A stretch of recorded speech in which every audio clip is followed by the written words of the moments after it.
নমস্কার বন্ধুরা, খোকমনি কিচেনে সবাইকে স্বাগত জানাই।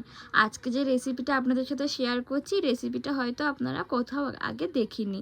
এর জন্য প্রথমেই আমরা মটর ডালটাকে 1 ঘন্টার জন্য ভিজিয়ে রেখে দিয়েছি। তারপর লাগবে আমাদের রসগোল্লা। আসল জিনিসটাই হচ্ছে এটা। আপনাদের বাড়িতে যদি এরকম রসগোল্লা থাকে, যদি মনে করে খাবেন না, তাহলে আমরা ওই রসগোল্লাটাকে রেসিপি বানিয়ে নেব। চলুন দেখিনি কি করতে হবে। প্রথমেই আমরা ডালটাকে বললাম যে 1 ঘন্টা ভিজিয়ে রেখেছিলাম। তারপরে এটাকে আমরা মিক্সিতে পেস্ট করব। এর জন্য 3টে কাঁচা লঙ্কা, 2টো আদা দিয়ে আমরা ভালো করে পেস্ট করে নেব। মিক্সারের মধ্যে পেস্ট করে নেব, যার জন্য লাগবে একটা পেঁয়াজ, একটু রসুন, আদা আর কয়েকটা কাঁচা লঙ্কা। এটা আমরা পেস্ট করে নিয়েছি। তার মধ্যেখানে আমরা একটা আলু কেটে নেব। তারপরে আমরা কড়াইয়ের মধ্যে রিফাইন তেলটা দিয়ে দেবো।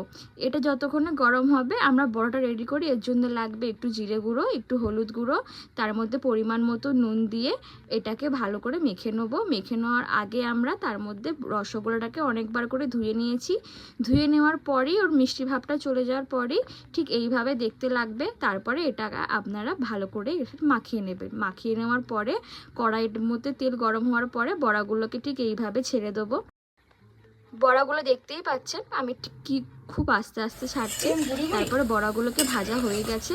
আমার তো খুবই ভালো লাগছিল দেখে, তাই আমি মামুনিকে বললাম আমাকে কয়েকটা বড়া দাও। এইভাবেও কিন্তু আপনারা বড়া খেতে পারেন। আমি টমেটো কেচাপ দিয়ে খাচ্ছিলাম, এত সুন্দর লাগছিল। আপনারা কিন্তু বাড়িতে থেকে ট্রাই করবেন, সন্ধেবেলাতেও ভালো লাগবে খেতে। তার মধ্যেই আমি আলুগুলোকে নুন হলুদ দিয়ে ভেজে তুলে নিয়েছি। আমাদের সমস্ত বড়া আর আলু ভাজা হয়ে গেছে। এরপরে কড়াইয়ের মধ্যে আমরা পেঁয়াজ কুচিটাকে দিয়ে দেবো। পেঁয়াজ কুচির মধ্যে দিয়ে দেবো একটা তেজপাতা, দিয়ে একটু হালকা ফ্রাই হয়ে যাওয়ার পরে ওর মধ্যে পেস্টটাকে আমরা ঢেলে দেবো। তার মধ্যে দেবো এর মধ্যে হলুদ গুঁড়ো, জিরে গুঁড়ো, তার মধ্যে দেবো আমরা একটুখানি ধনে গুঁড়ো আর লঙ্কার গুঁড়ো দেবো। তারপরে পরিমাণ মতো একটু নুন দিয়ে এটাকে ভালো করে আমরা কষাতে থাকবো। মশলাটাকে যত কষাবেন ততই ভালো লাগবে। তারপরে আমরা মশলার জলটাকে দিয়ে দিয়েছি। তারপরে আরও 2 থেকে 3 মিনিট আমরা কষিয়ে নেওয়ার পর একটু সামান্য গরম মশলা দিয়ে দেবো। তারপরে আবারও কিছুক্ষণ আমরা কষিয়ে নেব। দেখতেই পাচ্ছেন তেল কী করে ছেড়ে দিয়েছে। তারপরে আমরা ভেজে রাখা আলুগুলোকে দিয়ে দেবো। দিয়ে 2 থেকে 3 মিনিট কষানোর পরেই পরিমাণ মতো জল দিয়ে দেবো। জলটা একটুখানি ফুটে আসলেই তার মধ্যে বড়াগুলো আমরা ছেড়ে দেবো। দিলেই ব্যাস, আমাদের আজকে মিষ্টি বড়ার রেসিপিটা পুরো রেডি হয়ে গেছে।